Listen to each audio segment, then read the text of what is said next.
Folks, welcome to Everything Pro Wrestling, episode 22. Tonight we have two special guests with us. First, from Orlando, Florida, it is Psycho Ice. Ice, say what's up. Let's take it easy. I'm from Detroit, Michigan. I just live in Florida. What's going on, everybody? I'm sorry, from the most dangerous city in America. Here we go. Randy Savage once called it the Murder City. I was like, yeah.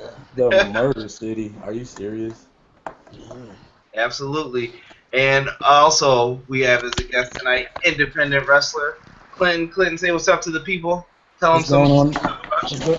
What's going on, everybody? You know you can't see my face, but one day you guys will see it when I get a computer again.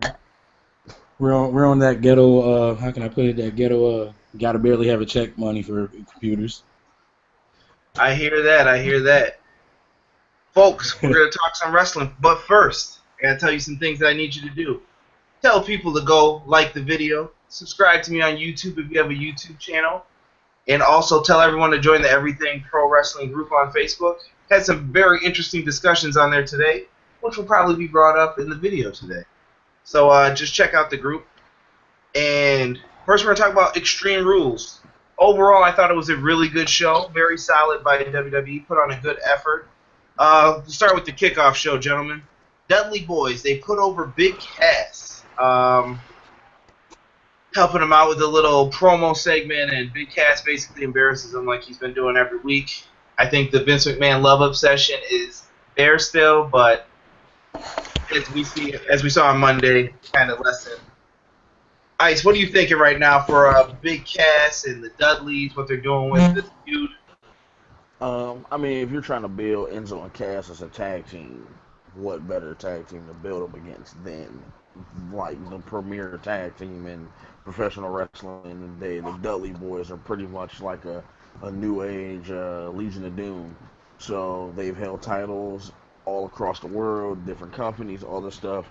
They don't need titles in WWE to really validate it. It'd be nice to see them win it one more time before they retire or whatever, but the Dudley Boys are one of the greatest tag teams, so who better to learn from and actually be put over by than the Dudleys? Yeah, I agree with that. Dudleys have held the titles all over and everything. I really do agree with that. It's like, yeah, I'm glad they put Big Cass over. I'm still waiting for Enzo on his injury for his recovery right about now, but other than that, it would be nice to see Enzo and Cass with a title reign. Even though they didn't get an NXT title reign, they got shots. But I felt that they are better of a push of a tag team than them. I hate to say this, but the thing is, that they're a better tag team than the Usos so far by what I'm looking at. Usos are seeming like they're done getting over now. That's the way I see it right now. It seems like the Usos are done getting over. Let's save that for the main card, because I got something to say about the Usos as well. Oh, right. The Usos? You mean the Samoan Young Bucks and their super kick parties? Knock it off. Oh my gosh, the 20-minute, the 30-second minute video of their super kicks. Yeah, super kick fantastic. We get to the next match. We got Baron Corbin, who defeats Dolph Ziggler. He hits a low blow on Dolph Ziggler that looked vicious and hits him with the End of Days. If you wouldn't have been watching wrestling the last 20 years, you would have thought that could have been Shawn Michaels in '94 in the ring too, with those tights he had on and everything else. Clint, what did you think of that match? Woo! That was a good. Looked like his mic cut out. Ice, we'll switch it to you. I mean. Yeah, go ahead, because I had missed call. I'm sorry. I mean, it's Dolph Ziggler. He's probably one of the best workers in the ring to date. I mean, we always compare him to HBK. We compare him to Mr. Perfect. All these great in-ring workers and technicians. And it was just an amazing match. You kind of hate to see certain matches end certain ways, like the whole low blow, but it also brings that element to it where it's like he hit the low blow, but at the same time, it makes you go, okay, now it's time. Dolph has to get payback for this at some point down the line. Well, you talking about Baron Corbin, right? Well, I Well, you was said. saying, Go ahead. uh, well, I was just saying that like Dolph is one of the best workers we have, but Yeah, you yeah. kind of hate to see that ending where he takes a low blow and then gets hit with the end of days, especially when Dolph Ziggler shouldn't be working the pre-show. He definitely should be in the main event. I think Vince put him in the doghouse. That's the main reason why he on the pre-show. He had to do something because usually they never put him on a pre-show, and that's kind of weird though. Hmm. Well, gentlemen, then we get to the main card. First match was Carl Anderson and Luke Gallows defeating the Usos. All right. First thing I want to bring up with this match was the Usos. I don't know who or what they pissed off to get X-Pac heat, but that is bad, man. That was go away. I don't want you on the screen, and I don't know if it's because of the association with Roman Reigns, but I have a theory as to why this started. I'll save it for the end. But gentlemen, thoughts on the match or Usos, and you can even bring up Anderson and Gallows if you like. Ice, what do you got? I mean, it's the Usos. I already know what your theory is. It's the same theory I have. The Usos incurred their heat from when they were tagging with John Cena. So the fans already got tired of Cena. And then you bring in the Samoan Super Buck Cenas here who were just destroying tag teams. How do you win Tag Team of the Year and you're out 7 months while New Day was killing it every single night? Don't understand that logic. And now they're with Roman, and it's like, well, you would expect them to be Roman. It's their cousin. I mean, they're legitimately blood here. It's not like they're just backing some guy to be backing them. We grew up together. We've had each other's back since we were young, and now they're getting quote-unquote X-Pac heat from the crowd because we don't want to see you. You've already backed. The crowd is going into this whole 2 strikes and you're out. You back John Cena, now you're backing Roman Reigns. We're done with you. We don't want to see you anymore. But I mean, I thought the match was good. There was a lot of points where I thought the Usos were going to take the dub, but Anderson and Gallows showed that the club may be here to stay, and they could be on their way to those World Tag Team Championships. Clinton, same question. Are you digging Anderson and Gallows being in WWE now, or what are you thinking of the whole thing, or even the Usos and getting all this heat? He took your other partner right there. He already broke it down for the Usos part. But my thing for Gallows and Anderson, I'm glad they're here. They came from New Japan Pro Wrestling. It was a good move. I think that even though Gallows already been in WWE, even though it took him time to redevelop himself, but he came back with more of a vengeance and more of a better, how can I say, a better persona to himself. And Anderson, that kind of bring more of the heat too, and they kind of bring more of a like shockwave through the universe because it was like, okay, who's these 2 guys? They just showed up out of nowhere on Monday Night Raw, and it's like, yeah. Anderson and the Gallows, I would like to see them with the titles. I think they will work those titles the best too. I give New Day their props, which New Day has been doing a good job, but I would want to see Gallows and Anderson do what they do best. Absolutely. They're doing a good job, and Ice took the words right out of my mouth basically for it. The Usos are hated because who they're associated with, and I feel it's unfair to them to an extent. Are they the tag team that should be leading the division? No, I think they should be one of them, though. They do a good enough job. And there's a lot of hate for, they're sloppy, they're this, they're that. The Usos put on good matches, and they put other people over. So there's no complaints here from me. The right team won. They went over. And I do see Anderson and Gallows being the ones to beat New Day, calling it right now, just so everybody knows. We get to the next match. We got Rusev defeating Kalisto. Oh, man. First of all, kayfabe Rusev is amazing. And the brutal camel clutch on Kalisto was just, oh, man. I was going to make a meme when they had the attires on that said a Lakers fan versus a Clippers fan because of the colors, and I know Rusev's a Clippers fan. I would have retweeted it. But I stopped. I was like, nah, I can't do that. I don't want to embarrass Kalisto or anything. But Ice, Yo, what do you think of that match?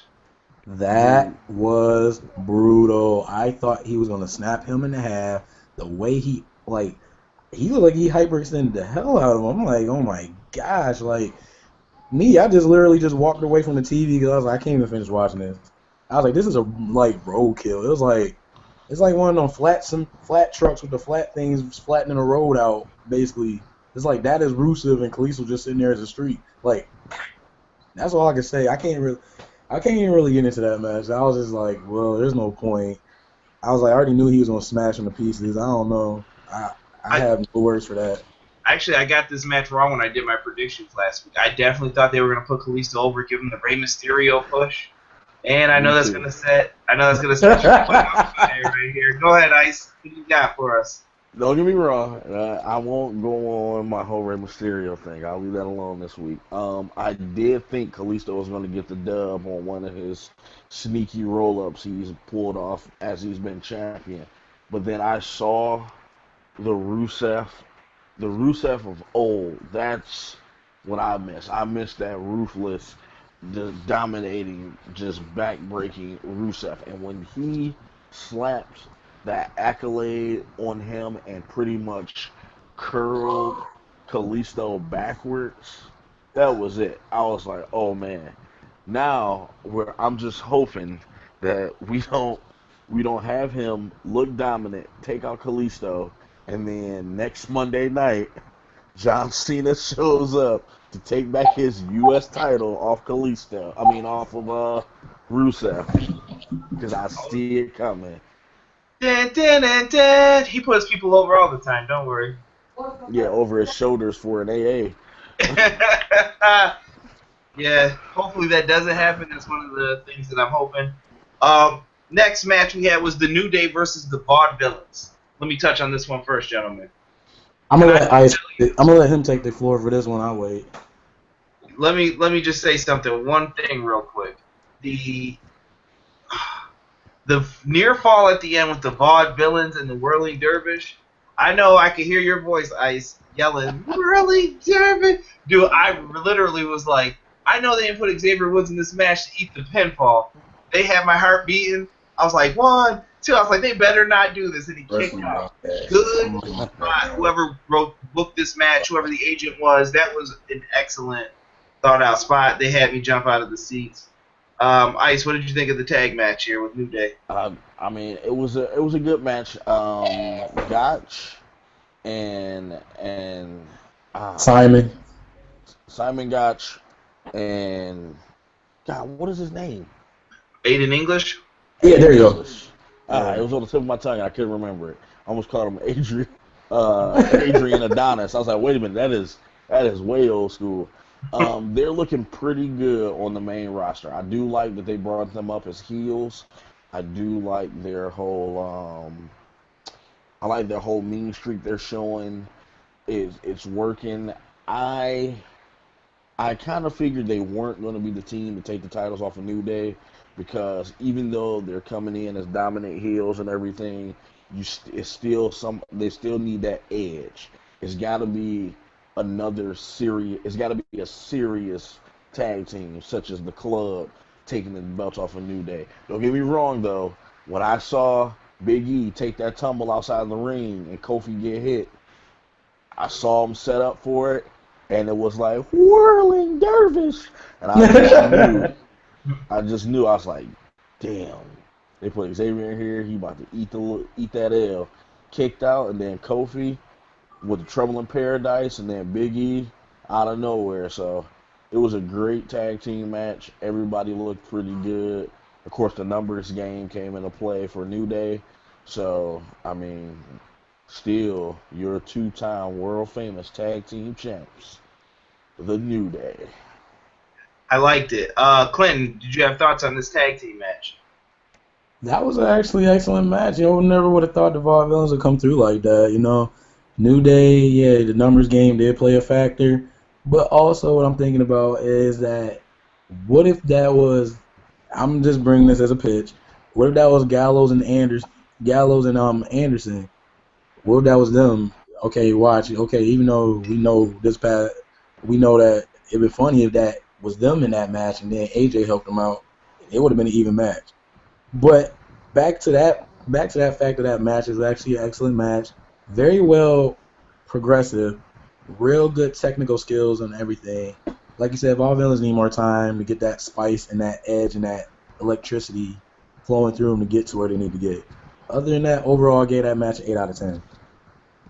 I like it. Well, we're gonna keep moving through. Next match was the match of the night, hands down. And whoever thought that would be said with the Miz. So I gotta give props to the Miz. Miz has been holding it down. I'm not the greatest or biggest Miz fan, but Miz has done a good job lately. He gets the proper reaction, does what he's supposed to do. You can give thumbs down all you want, brother. I'm telling you right now. He does what he's supposed to do. He gets the proper reaction. Unlike people who are babyface that get booed, or you're supposed to be heels and you're getting cheered and selling the most merchandise, he does what he's supposed to do. But don't forget the other people in the match. Cesaro, Kevin Owens, and Sami Zayn. There was great storytelling with Owens and Zayn, and you know where this is going even into next month still. But, guys, thoughts on the Fatal 4-Way? Clinton, I'll have you go first on this one.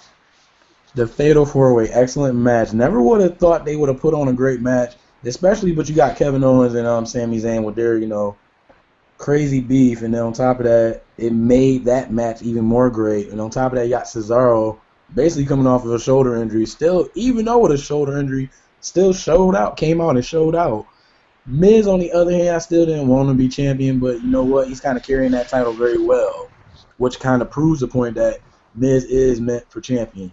But other than that, like, I could say a lot of things for that whole match was very unexpected, from the hits from the ropes to how they did the power bomb, like how Cesaro power bomb people off from the corner. It was like a stack of. I'm like, whoa, okay, you don't see this very often in matches, so this is kind of like a super shock.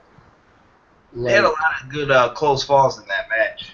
Yes, they did, especially when the only crazy part was when Sami Zayn hit the hula kick on Cesaro to try and win it. And I forgot who pulled him out, but I think it was Maurice. I'm not sure, right? No, Kevin Owens pulled him out. Well, yeah, there you go. Owens pulled him out. They started fighting, and Miz got the pinfall. Yep, slithered like a snake into it. But overall, I get that match a 10 out of 10 because that was you got that. This is awesome. Like, that was really an awesome match. No hands down. I got nothing else more to say to that. Ice, what did you think? I saw you giving the thumbs down, so now I'm gonna have to grill you about the Miz, man. I've had people say Miz is the Hall of Famer. I've had Here's people the thing. With the Miz, he's always been hated. When he tried to be a face, they hated him. When he came in as an announcer, they hated him. They hate him now, but it works for his character. Honestly, hands down, the Miz is probably the untitled top heel for WWE. He has every single he's literally got every single thing for you to hate him. Oh, you're a wrestling fan? You want to be a wrestler? Miz is a wrestler. Oh, you want to be a champion? Miz is a champion. Oh, you want a hot girlfriend? Miz has got a hot girlfriend that's so hot that you're even thinking, how the hell did Miz get her? Maybe she needed a green card. Maybe she don't speak English that well. Whatever the case may be. So, on paper, Miz has everything that you would need to have to be a person that everyone loves to hate. So, as a heel, as much as it pains me to say it, Miz is a great heel.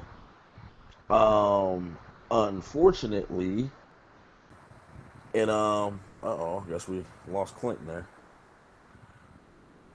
I'll invite him back. Go ahead, keep finishing your point. Miz is a great heel. The match itself was freaking awesome. It's definitely the show stealer of the night. Don't get me wrong, other matches were good, but that match stole the show. It told a story with their in-ring performance. It kept you on the edge of your seat. You were like, okay, here's a pop-up power bomb. Oh no, there's a near fall. Here's the haluva kick. Oh, he didn't get it. Here's the skull crusher finale onto the floor. It was like so much. everybody looked good. Everybody looked like a star. And in the end, the ended the way it did. The Miz escapes just barely with this title. So it was a good match. Got it.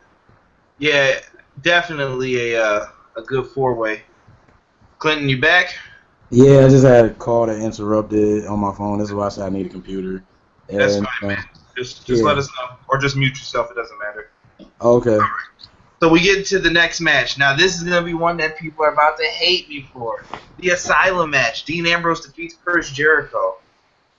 I think this match, number one, suffered from placement and how long it was. That Yep. were two things that hurt it. I think the psychology was great, and all the weapons were used except for Mitch the Plant or whatever that stupid thing is. The potted plant was the only thing not used. They set up everything real well.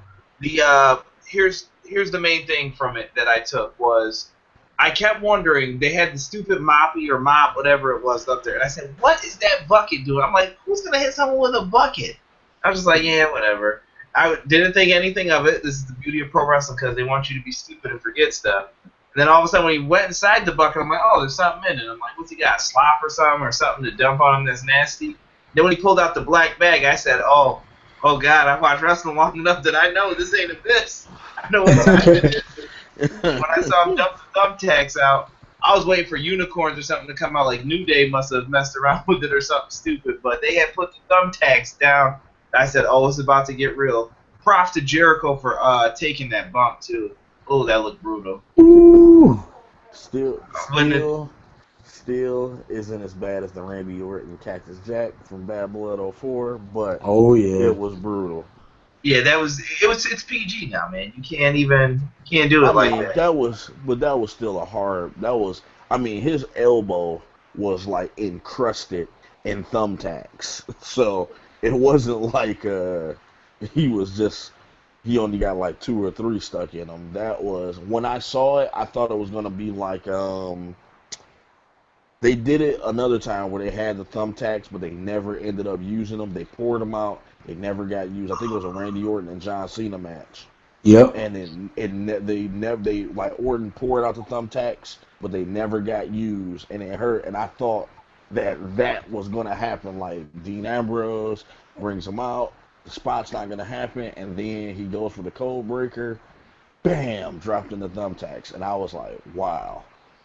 But to your point, the match was way longer than it should have been.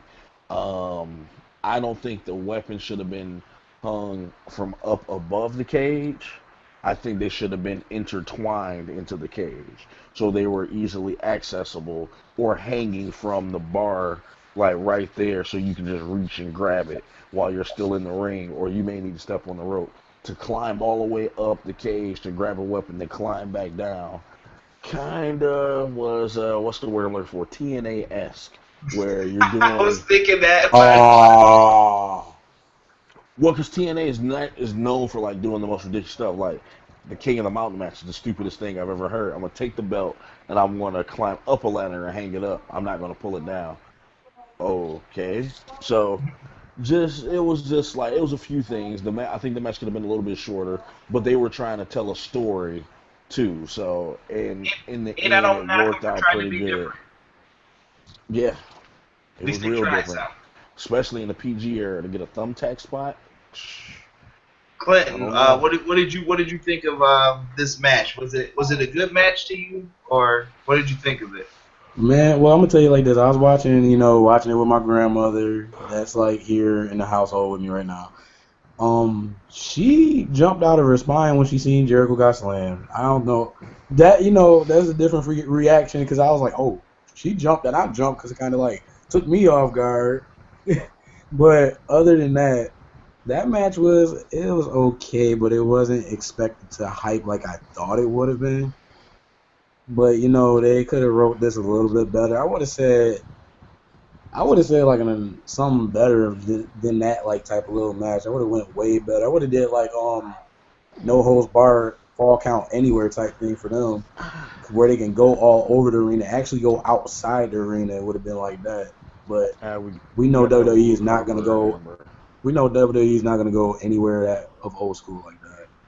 Well, I mean, you got that when you had Ambrose versus Luke Harper a couple. I think it was like last year's WrestleMania or something like that. In Yeah, their no holds barred match, they went all over the place.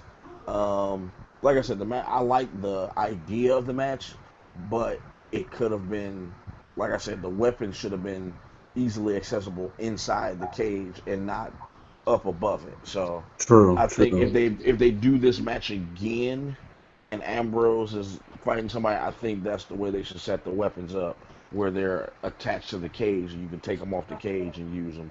That Because they, because it was a pretty good idea. I like the whole no escape. You have to end this right here in the ring. Climbing out's not going to help you. So no, I think it was a solid match, but it wasn't a great match. Yeah. Maybe yeah, put that in 2K17. 2K, if you're listening. yeah, that'd be crazy. 2K17, I would get it. I want thumbtacks at 17. It's a PG product. We can't do that. Hopefully, we don't hear that stuff. No, Next match, we get to the submission match with the women. Charlotte defeats Natalya. Shows the Dana Brooke alliance. Did the little playoff Ric Flair's music came out. Hopefully, no one was looking at Ric Flair's booty because that was the first thing I suspected. I'm like, that's kind of short to be Flair. And then someone I was watching it with said some nasty stuff about, look at that booty. And I was just like, oh, come on, bro. And so you look at the Nature Boy like that, but it turned out to be Dana Brooke. Dana Brooke came Blood out Nature, cost her the Blood match. Boys. But Clinton, what did you think of the Divas match? You said you had something to say about Charlotte and Natalya here. Man, Natalia just need. I'm sorry. No need for Natalia, please. I'm kind of done. They just use. I swear, I feel like they just broke Natalia in the title picture because nobody was accessible for at that time. But that's how I feel. Charlotte, I don't even feel she need to be a champion, but for what I'm seeing so far, her getting over with it is a good idea. That submission match was too boring. I kind of gave up on it after like 5-10 minutes. So I can't really say much to that match. I just say it was kind of like a boring match to me, though. To be fair to your point, I do think that they're just trying to hold off until they're ready to get to Sasha Banks again. That's what I've been waiting for. That's the thing I was waiting for, but come to find out, during a live event, Sasha got hurt, and she wasn't able to wrestle. So that put her out of the picture. Why? That's why she didn't show up on after they did that presentation when Charlotte had the match. So Sasha had to sit out for a while. She got the presentation on Monday Night Raw. I was like, wow, okay, I guess so. So now we have to wait till my future boo, if that ever happens, Sasha Banks to come back. She's married. I don't care. She's gonna get a divorce. No, it's funny. Poor guy. Ice, what did you think of the women's submission match? Was it good booking or eh? It was another match that took too damn long to get to the point. We already knew Charlotte was going to win. You saw it even with no Flair. To me, it was just a case of like, look, Charlotte's great in the ring, Natalya's great in her own right, but I would have rather seen them in a 2 out of 3 falls or I don't know why it's so segregated. It's Extreme Rules. Let them have an Extreme Rules match. That would have made sense. That's what I would have done. At least given them like, I hear there's talks of a Divas Money in the Bank ladder match. Don't know how well that will go over, but I think it would have been nice to have a no holds barred match between Natalya and Charlotte. Or a cage match. You don't want Ric Flair interfering? Put him in a cage. But the submission match, it was just long and drawn out for it to go to exactly what we thought it was going to go to. Charlotte went in with some help from somebody from the outside. So. All right.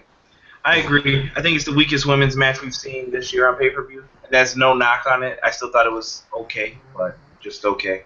Yeah. We get to the main event of the show. Roman Reigns defeats AJ Styles. We had some good things occur in this match. Good match to both competitors. I always say it takes two to tango in the ring, so they both did very well. I think AJ Styles also proved to Vince McMahon and the rest of the boys in the back that he can hang. AJ Styles was already known for that, but he had to prove it on the bigger stage. Are you going to be nervous in front of a large crowd? And AJ did prove that. And Rollins returns. So, gentlemen, give your thoughts on the match. Ice, what did you think first?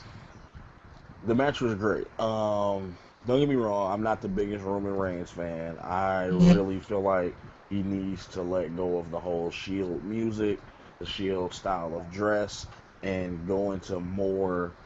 If you're doing this whole Roman Empire thing, then change his attire. He doesn't have to come out there in like a Roman like kilt and all that, but give him something that looks like a warrior.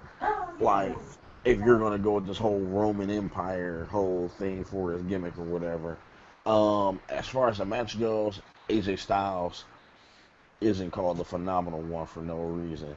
He put on one hell of a match and he hung in there in the big time with the guy that is not too popular with the fans right now.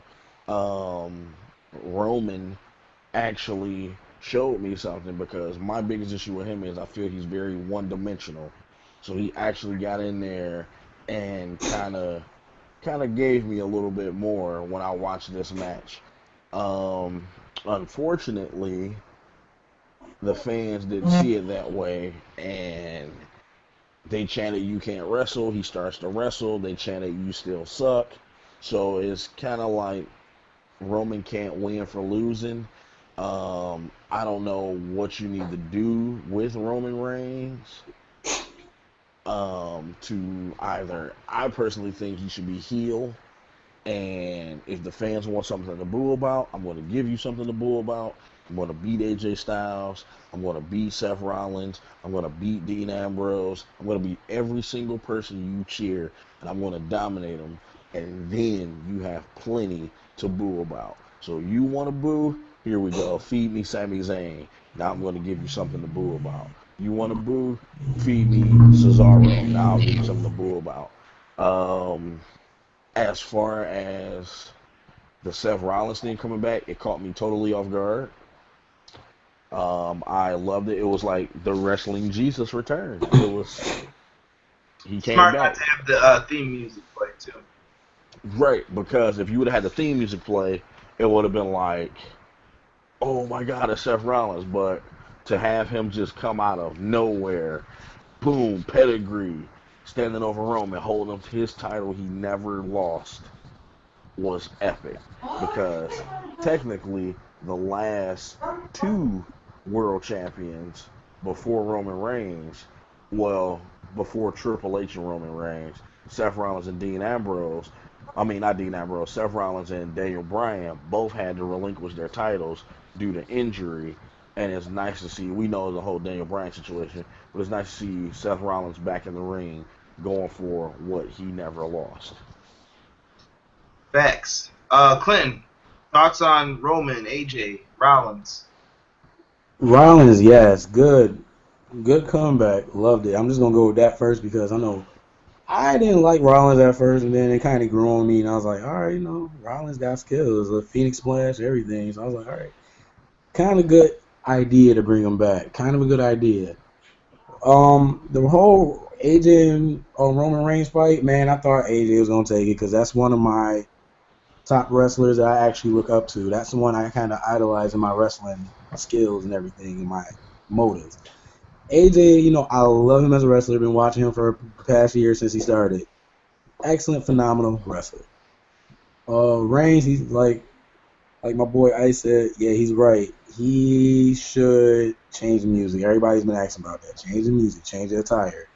But overall in that match was actually great. I wasn't expecting them to put one hell of a match on, even though AJ was already hurt. He had an ankle injury from a live event also, which hurt him, but yet you couldn't even tell he had an ankle injury during that whole match because he went all out, which was kind of great.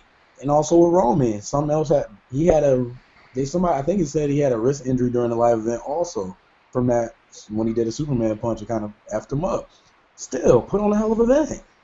Like you went all out through a match knowing that you guys were like ankle hurt, wrist hurt, still putting through a hell of a match. Yes, Gallows and Anderson coming in to interfere to knock down Reigns, crazy. Usos coming out, okay, even more crazy. AJ almost had the match won with the Styles Clash.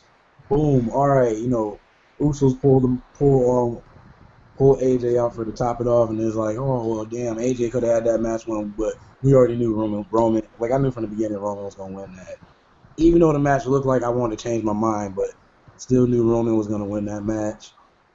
But now the dream match that everybody me and my other fans that I actually go around with wrestling with, the dream match of the century. They want to see AJ versus Reigns versus Rollins, triple threat match for the WWE World Heavyweight Title. I And don't think we're getting that just yet. But before we get into Monday Night Raw, though, I do have some shout-outs I have to give. Shout out to my girl Jen. She wanted to call me out on Facebook.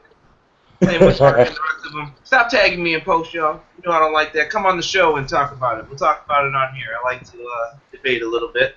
But there's been some great posts. Shout-outs to Mark Smoke, Brandon, Brian, Casey Briggs. Everyone's been posting in the group lately. Chris, there's been a bunch of people in there. If I missed you, I'm sorry. But keep posting, keep the discussion going. I know I like Reigns, and some of you guys don't. I respect it. I like everyone's opinions. I don't hate John Cena fully either. It's just I like to hear the debate on who you prefer over the two to be the face of the company. Now we get to Monday Night Raw from sad Baltimore, Maryland. I thought the crowd did not get up for anything throughout this show. Show starts off here with Seth Rollins comes out. He's cutting a promo confirming that he's a heel, basically. Talking about how he burned all the fans' letters. That hurt, man. That hurt. Roman Reigns comes out to interrupt, and then Shane McMahon quickly follows. Shane books Seth Rollins versus Roman Reigns at Money in the Bank. I'm kind of with Taz on this. Roman should have came out, or Rollins should have came out, and they should have basically fought each other. I mean, you have what I never lost. Why would Roman just come out and talk to him? You just pedigreed me last night after a match, man. I've had it with you. I'm about to beat you down. That's what wrestling's about. Not this, let's just stand in the ring, UFC style. We're going to look at each other, and then here's the promoter. Oh, take it easy, guys. I'm going to book a match and make some money off of this. Wasn't a fan. Ice, what did you think? Man. You always see that catalyst, and you're sitting there going like, oh, you got the irresistible force and the immovable object right there, so who's going to give? And you're hoping like, come on. Throw a punch, poke him in the eye, spit on him, do something. And they do nothing. They just leave you there. And you're just sitting there with your wrestling heart on, just going to waste. Because you're like, they were there. And I thought they were going to fight. And nothing happened. It's just, the camera faded to nothing.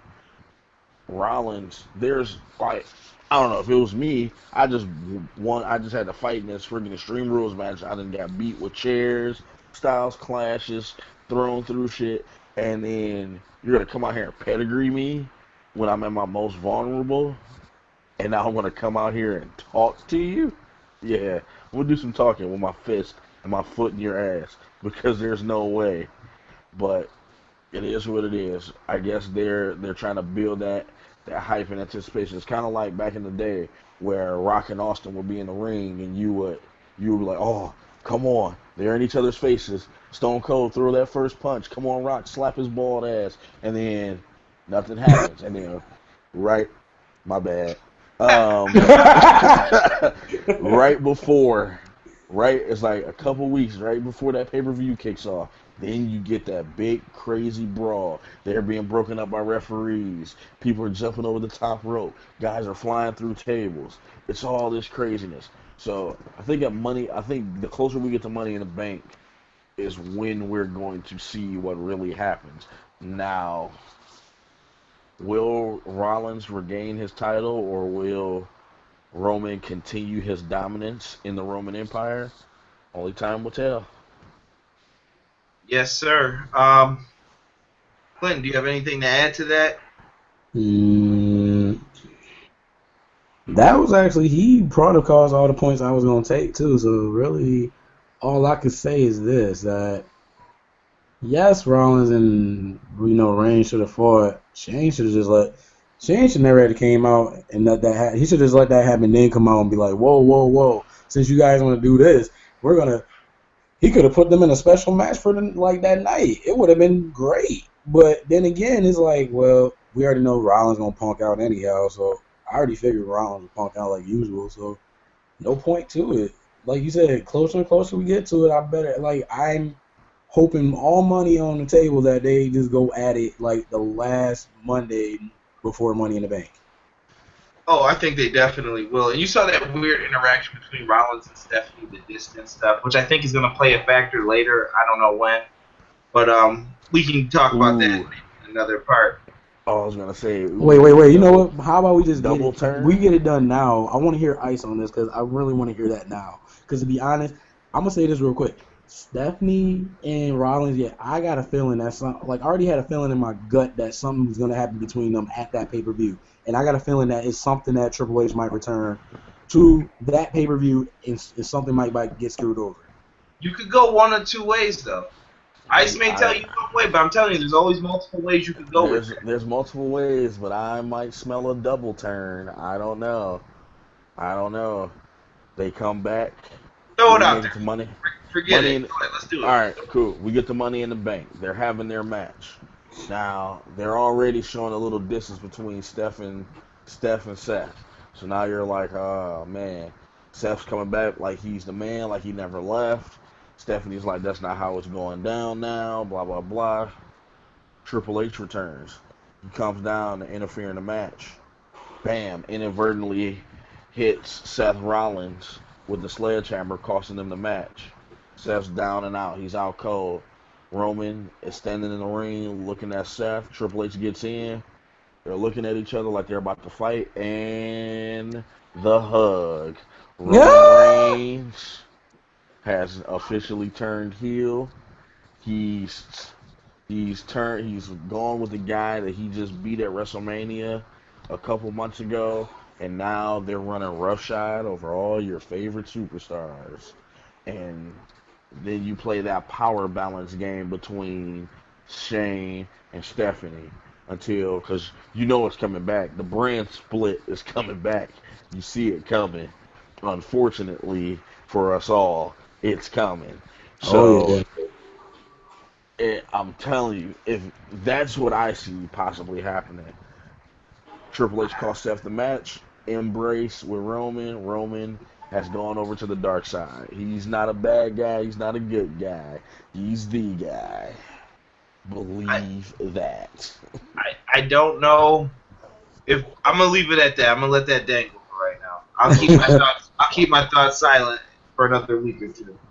Sheamus cuts a promo on Sami Zayn, leading into Sami Zayn's match. First, we get our first Money in the Bank qualifier. Sami Zayn defeats Sheamus. Good match. That's all I got written in my notes because that's all I got to say about it. Same here because ain't nothing to explain. I mean, it's nothing to explain in that match. It's a match with Sheamus in it, so yeah. Sammy looked good. Sammy got the dub. That's all we were concerned with. Actually, you know what? I will bring up one point that no one brought up.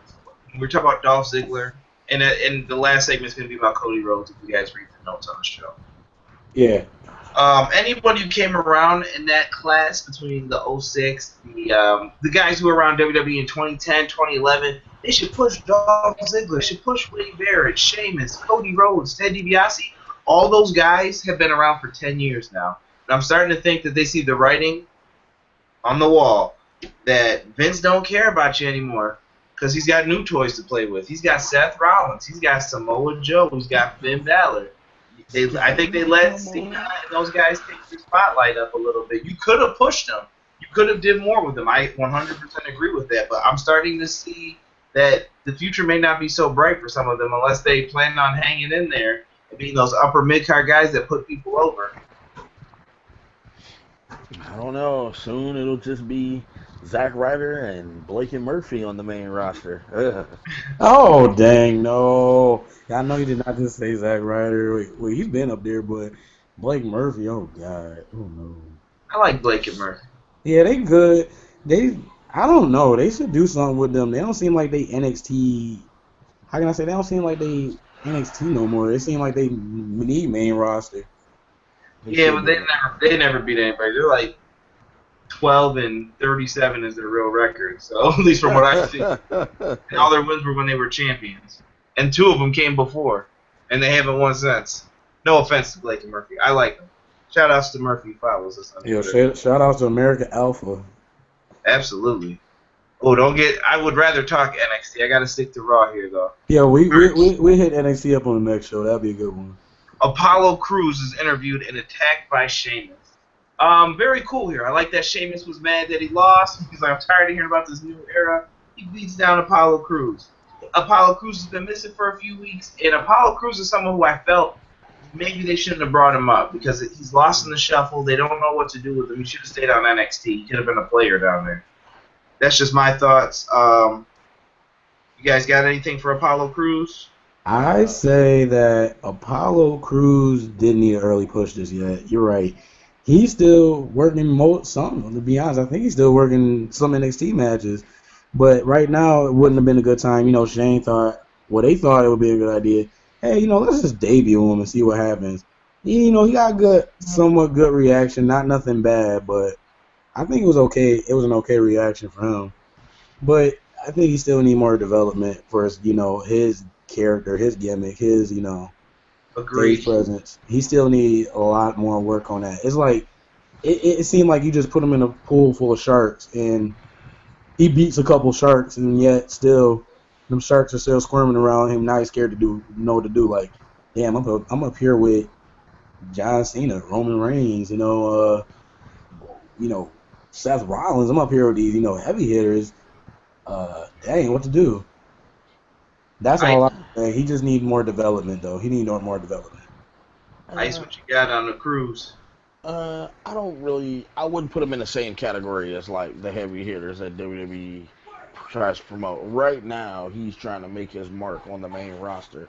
So technically, the pool he's in the pool with the Social Outcasts. He's in the pool with Titus O'Neil. He's in the pool with like maybe Kevin Owens in the Intercontinental Champion area. So what he really needs is, I feel like he needs a manager and he needs something to do. The problem with WWE right now is there are too many guys sitting in the back doing nothing. The cool thing about the Attitude Era was, even through all the crazy BS and all that nonsense, everybody had something to do. Even if you weren't going for a title, you had some feud going on. The Brood was fighting with the Hardy Boys. The Acolytes were beating guys up for the Undertaker. So everybody has something to do. You just need to find something for them to do. Now, hopefully, they build on this whole situation between him and Sheamus, where you can start making Apollo Crews a household name. But he's got to come up with a better finisher than that damn standing moonsault. It's got to go. He started using the what was it? The spin out power bomb. It's cool, but when you see spin out power bomb, especially the way he does it, you think of one or two people: Sami Zayn or John Cena. Yeah. So he's gonna have to come up. If he has a top rope move he does, that'll be cool. If he can come up with something else, that's fine. But you gotta have something for him to do, and he's definitely gotta have a better finish, especially against Sheamus. You think he's gonna be able to toss Sheamus in the air and catch him and spin him around for a spin out power bomb? I think he could. Maybe, but I don't know. An effective finisher is one you can apply to any opponent. I think he'll be able to do that for it, but we'll see what happens in the match. I think we'll see that match at Money in the Bank as well. That's just a prediction. You get New Day. New Day comes out. They bring a cake out to the ring, talking about it's the 1200th episode of Raw. They're making a big deal. New Day basically defeats the Social Outcasts, slams some cake in Heath Slater's face. There was no Adam Rose. Adam Rose has been released. We all knew that was coming. That's the end of that match. That's messed up, whoever said who. You guys have anything you want to say about New Day, Social Outcast? It was just... New Day, keep doing what you're doing. Social Outcasts. I love Social Outcast little game Ask night. for your release too. Knock it off. But I like Social Outcast doing whenever they do their little WWE games on wherever they do be on WWE Network. I mean no, YouTube channel, whatever crazy stuff they be coming up with, whatever. But New Day still do their thing. Social Outcast, they are just at the bottom, like I think so, like I always said with them. Yeah. Other than that, if I bet you Social Outcast became a cohesive unit, they would really be rising up right about now. Because you got Curtis Axel sitting in there doing nothing. Like damn, you're a legend. You're a legend from Kurt Hennig. You're like the seed of that, and the father of him. And it's like, Yeah. damn, like what are you doing with these third generation superstars? I feel like some of the third generation superstars are just getting shitted on. That's how I feel. Mr. Perfect's a lot to live up to, though, man. But here's the thing: you ever notice this?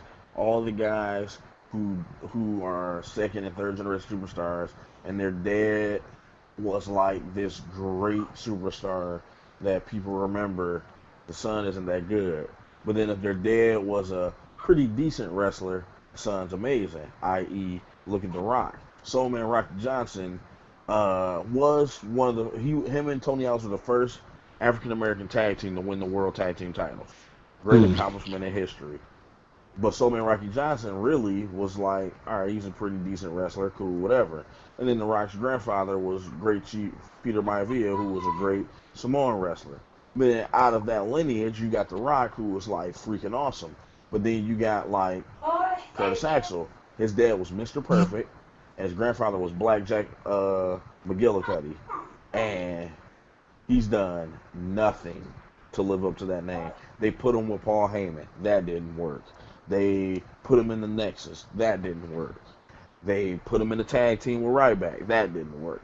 So what I really think could have worked if they actually would have done it was they should have made that Money Inc. 2.0 stable where Ted DiBiase Jr. was in charge.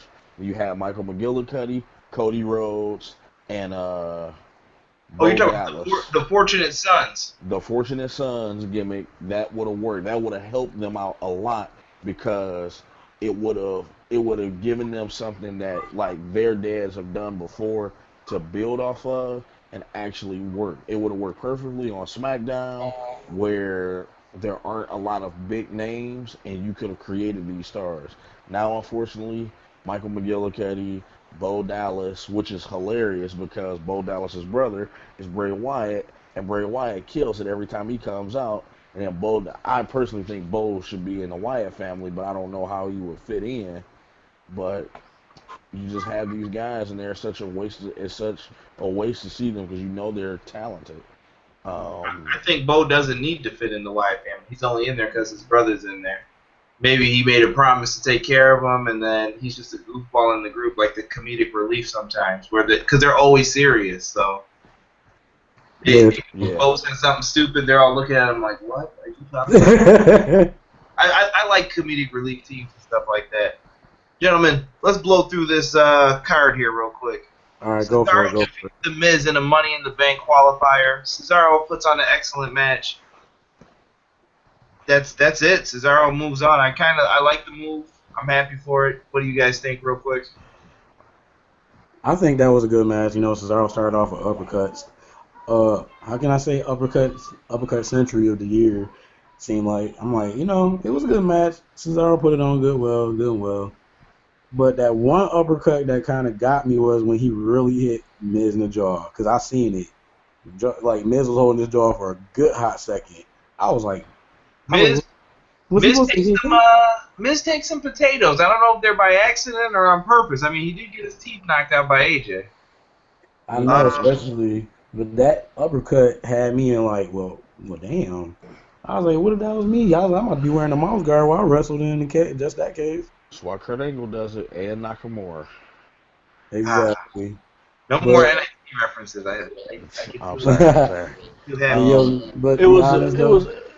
Oh, I'm sorry. right, go ahead. Oh, my bad, Ice. But I'm just finish up real quick. Like I said, other than that, that was actually a good match, and it was a way to go. It was a good way to go to push him. Go ahead, Ice. Like I said, great match. Cesaro delivers as always. Miz with Maurice. Just the prototypical heel that WWE needs right now. The only thing with Cesaro is I really, really, really, really wish he could be more charismatic. And if not, then give him someone who could be charismatic for him. And let him start using some of those moves we know him for. I want to see an unidentified flying opponent at least once in WWE before he's gone. He Just did at it least. once. I'm gonna have to I look believe it up. against Sheamus. Yeah, it was right. That was against Sheamus. You sure? Because I know he did the Alpha Romero water slide to Sheamus, but I've never seen him spin Sheamus on those shoulders with I his think hands he did it to down. Sheamus. We may have to My, make a bet on this off all right, there. all right, but as other than that, I mean, Cesaro delivers as always. Swiss Superman is exactly that. Um,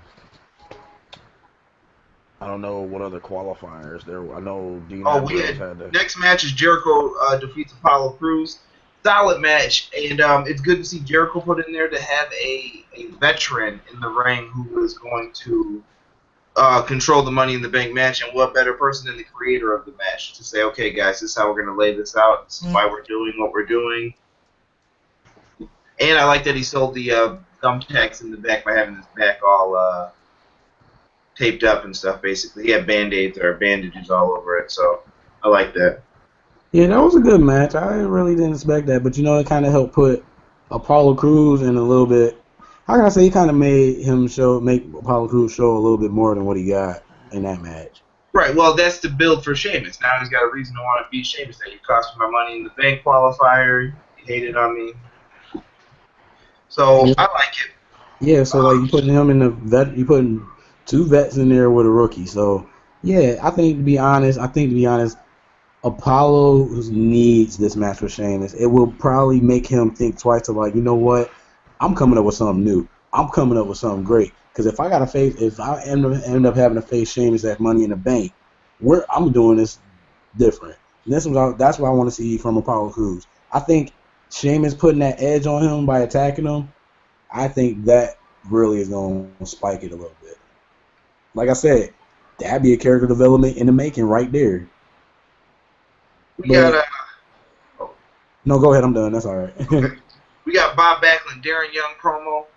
I kind of just want to see what this is supposed to be by now. Bob Backlund yelling about presidents, which he really does if you ever meet the man. Bob Backlund Oh my basically God. yelling at Darren Young, making him do 200 squats or jumping jacks, whatever, because he's a crazy man. I And see Bob. I met him. In person. He's a cool dude. But yeah, you were right. He does yell about presidents. I'm like, oh very, my. very intense. Yes, he's too intense. I'm like, oh my God. I told him I was like, I'm about to be a wrestler. Go for it. Go for it. I'm like, oh dang. Okay, calm down. Oh. Ice. Yeah. Who's Darren Young again? Who? Darren Young, Bob Backlund. Ain't that guy that Kevin Nash beat in like 8 seconds at WrestleMania? Oh Oh no, it was shoot. at Madison Square Garden. It wasn't even at Mania. My All bad. right, that's enough disrespecting Bob Backlund. I'm done with The that. best I would Bob have my father Backlund. on the show. My We were favorite. All right, my favorite Bob Backlund moment is when Bret Hart's mom had to throw the towel in because Bob Backlund had Bret Hart in the crossface chicken wing. and Owens Greatest Bob crying. Backlund. Oh God, that was so great. Next segment, we get Big Cass in the return of. Now, this is what I was expecting in that Dudley Boys kickoff show segment. I thought Enzo was coming back there. They waited till the next night. Enzo comes out. He cuts a fun promo. I like it. And then that leads to Big Cass defeating Bubba Ray Dudley. I'm glad to see Enzo and Big Cass back together. Peanut butter and jelly, easy, but I want to see them on titles. I want to see Testimonial. them wearing it. I want to see them titles. I want to see them boys with titles. listen, You know what? I'm gonna throw shade at WWE for this, but I'm not gonna throw it too deep. Give them a title shot. Vaudevillains done over with. I don't know if they're gonna build off of that from New Day facing them. But I don't think you do that, man.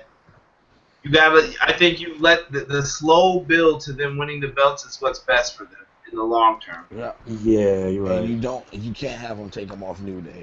Whenever you pit fan favorites against each other, somebody always ends up on a losing end, and then their popularity kind of drops from there.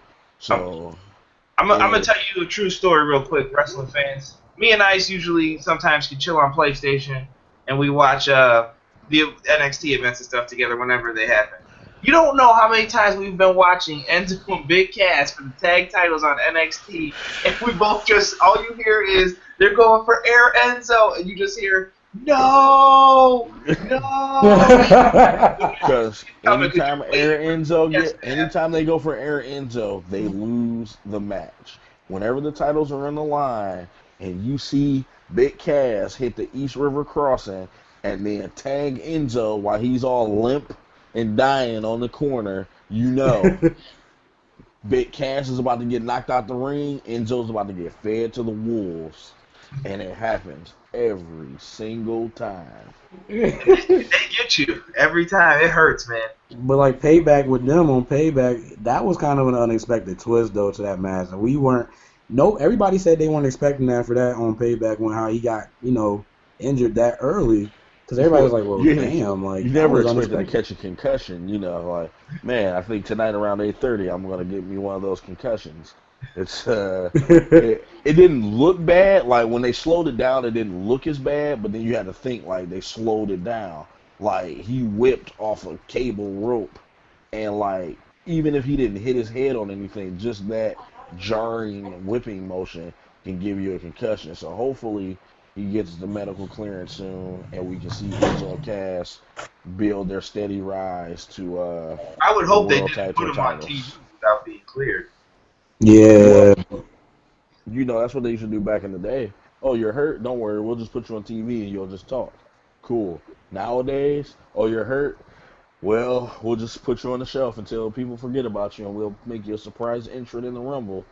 But in SummerSlam, we said the Rumble. Like, you're not working. We get to the next segment, which was a kind of weird and shocking segment. But I bet you Casey Briggs is loving this. Shout out to my boy Casey. He's been begging for this for a while if you watch the show every week. Charlotte, Ric Flair, and Dana Brooke. Basically, Charlotte flips on Rick. Rick starts about he's proud of Charlotte and everything else. This, that, and the third. And then Charlotte flips on him and basically starts talking about daddy issues. I'm like, what is this?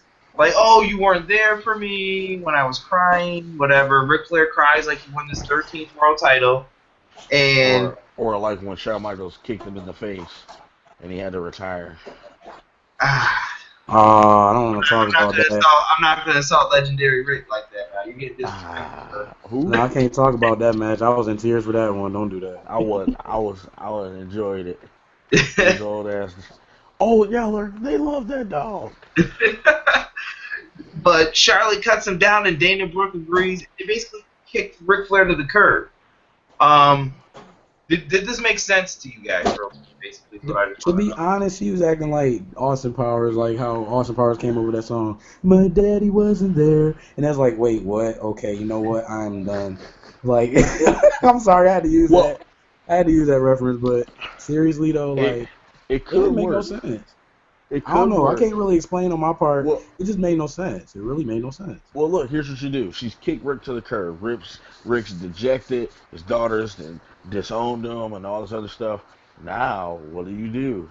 You wait for Sasha Banks to come back, and who does she come to the ring with? None other than the 16-time world champion, the Nature Boy, and Charlotte standing there like, you're not supposed to do that. That's my dad, blah, blah, blah. She's up in the uproar. Sasha Banks wins the title. 1, 2, 3. So there's a number of ways. Or you can have her. Exactly. It's a number of ways. It's a number of ways you can go about it. You can have her come out.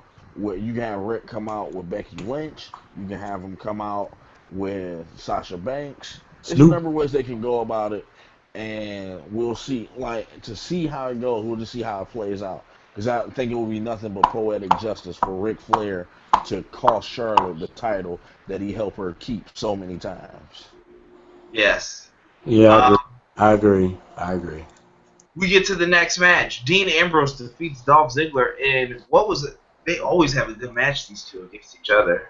Great match. Ziggler had to eat that dirty deeds. Dean's been on a roll. I like it. Yo, they sell that Yeah. match very good. They Let's sell that match. let's keep Like the that match was roll very going. sold. Sticking out. I'm still pissed at WWE for roadblock. His foot was under the rope. You clearly see his foot's not under the rope, ref. You're supposed to count to 3. It's all the angle it was at. They said at the other side you can see it. Exactly, but they sell that match very good. I think it was a good match. It was very sold. You know, even though we had shades of Shawn Michael in the ring again, but it's all good. We get to AJ Styles comes out to cut a promo before his main event match against Kevin Owens. Styles comes out. He gives props to Roman Reigns, which was showered by boos. What else would it be? AJ blames the loss on the Usos and the club, which was surprising. He said that I wish none of you got involved in the match because I could have beaten them. I didn't, but everyone had to come out and get involved. And they have this weird segment where the club comes out and they're mad at him and they're saying, "Yo, you blamed us. We got you out of getting beat up in Japan. Hopefully that wasn't a shoot." And basically he ends the relationship with him. And it's kind of the old elementary, middle school type of, yeah, I'll see you when I see you.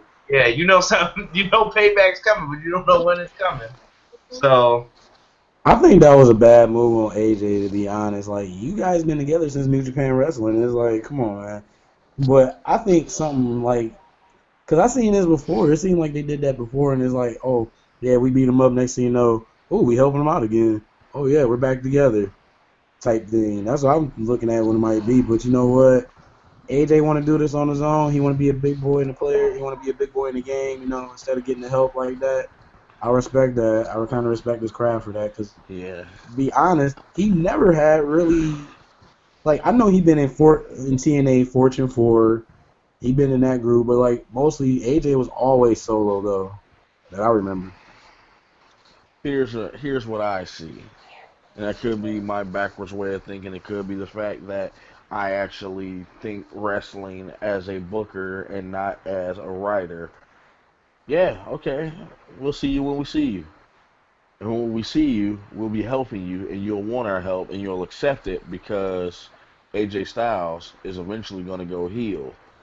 So what better way than to distance yourself from the club, and then right when everybody's thinking about something else, you pull the rug from up under them. And I would put, after the whole thing with like whatever the Miz is doing and all that, AJ Styles should win the Intercontinental title, and the club should win the tag team titles. And you just let them run as an upper mid card stable, running roughshod over everybody. And then you bring in the one guy who AJ Styles couldn't beat before he came to the WWE, bring him to the main roster, and at a SummerSlam, at a WrestleMania, whatever, AJ Styles, Shinsuke Nakamura, and no holds barred match, ladder match, cage match, falls count anywhere, Iron Man, it don't matter. For the Intercontinental title, I guarantee you, you will burn the house down at whatever show this match is held on. I like it. Nakamura come up, I would probably poop and pee my pants for that one. Cause like seriously, I think that'd be a great idea. I think that would You be a know, great you idea. know what you're gonna get out of those two. You just gotta let them go all out New Japan style, Yeah, though. I was Exactly. Vince. I would just look at him and go, look, you got 20 minutes to do whatever you want to do.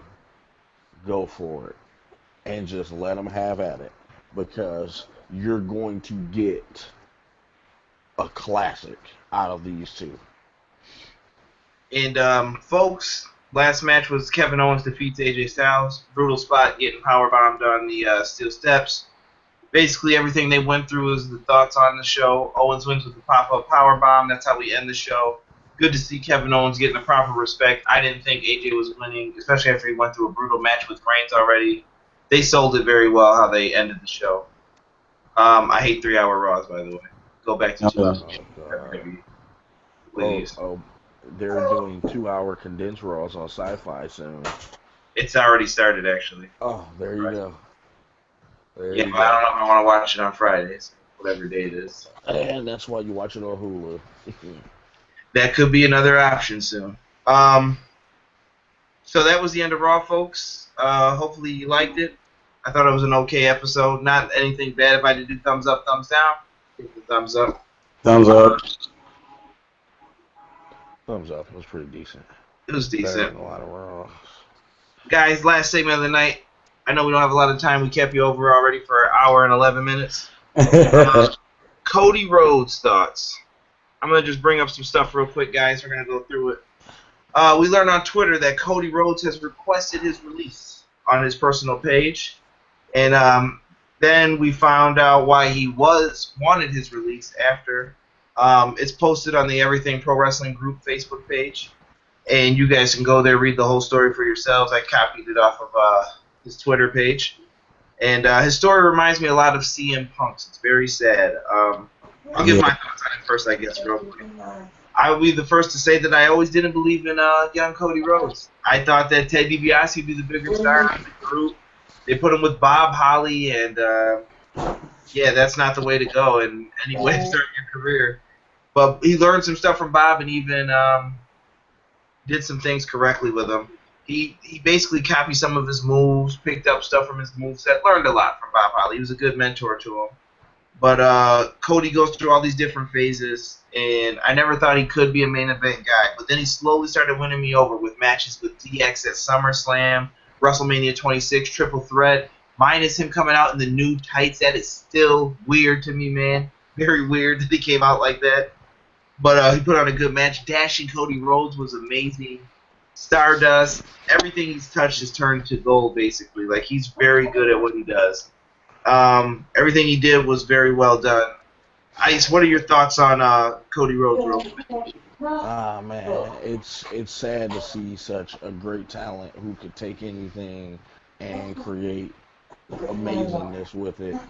Ask for his release because he feels he wasn't being properly used. On top of his dad passing away and everything, I just hope that a lot of, because like right now that seems to be the trending thing in WWE.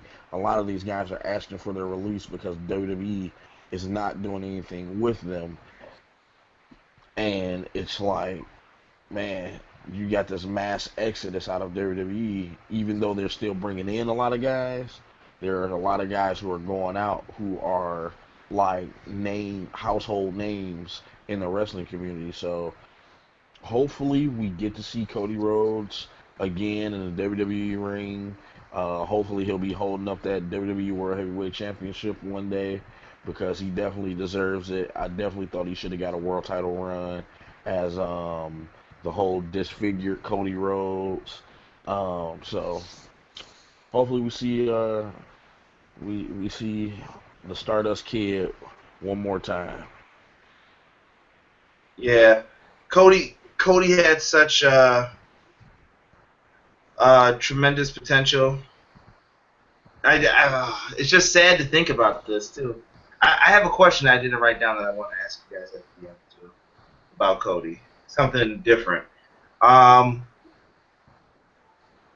Clinton, do you have any thoughts on Cody Rhodes? Basically, overall, what did you think of him?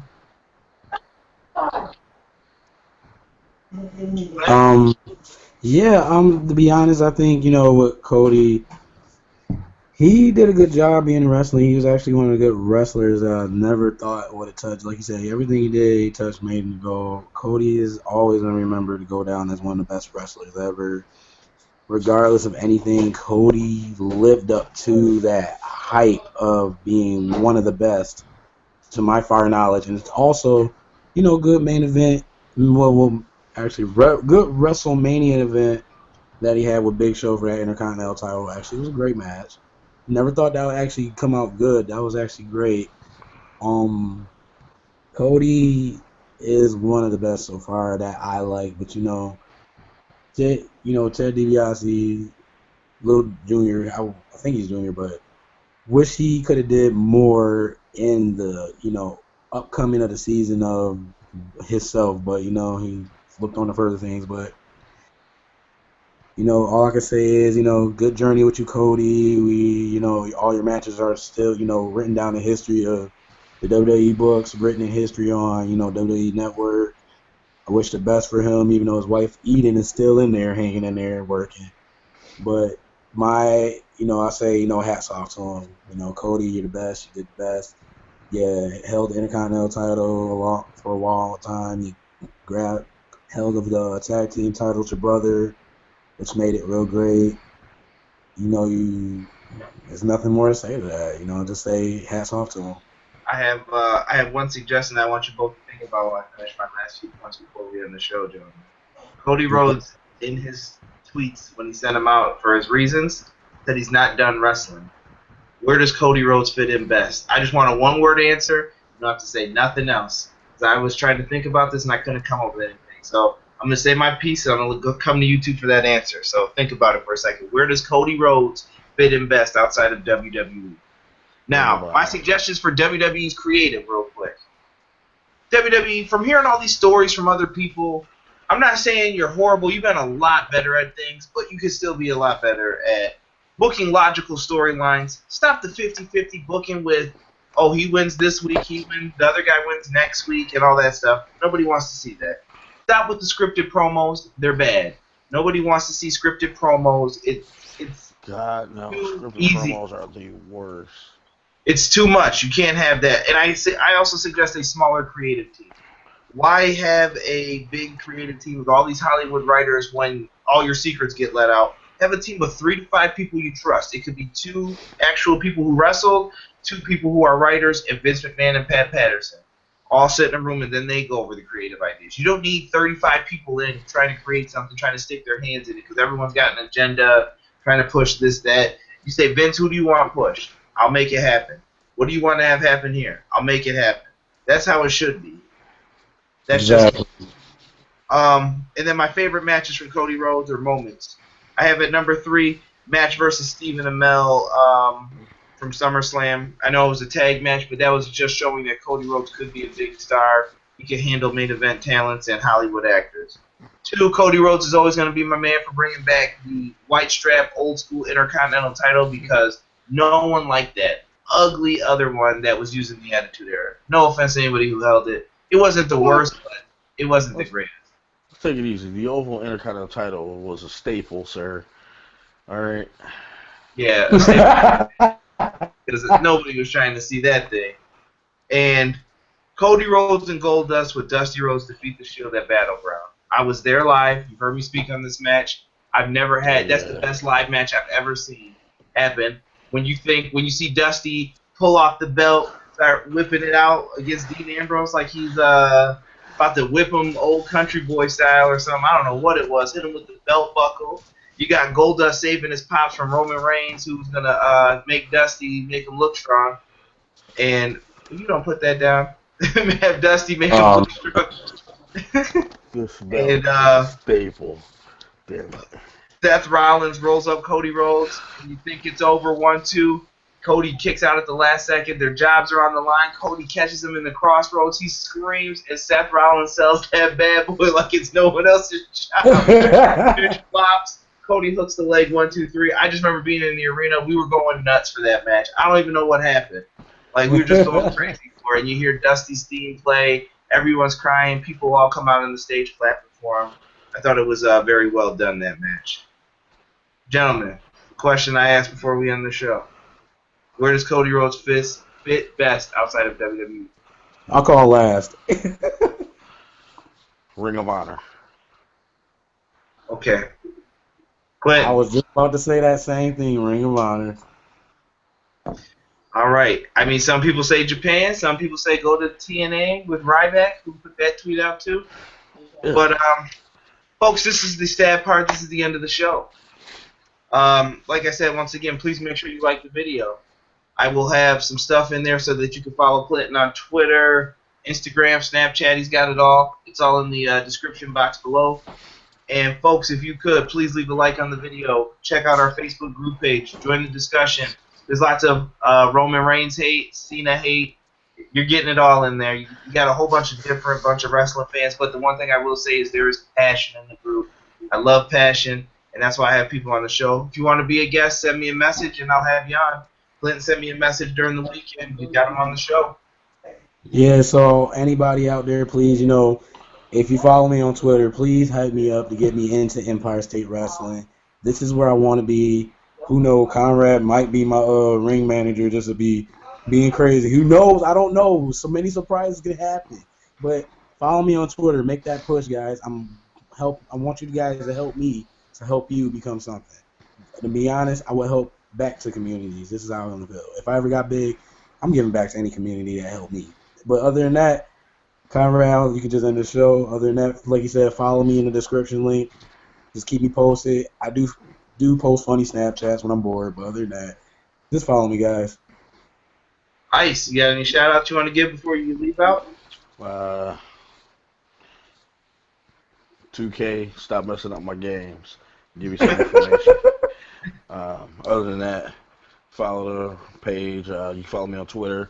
Right now, my handle is @ShinPsychoIce. So go ahead, send me a follow. I'll follow you back. Have a good night. All right. Thank you for watching, folks. We are out. Have a good night.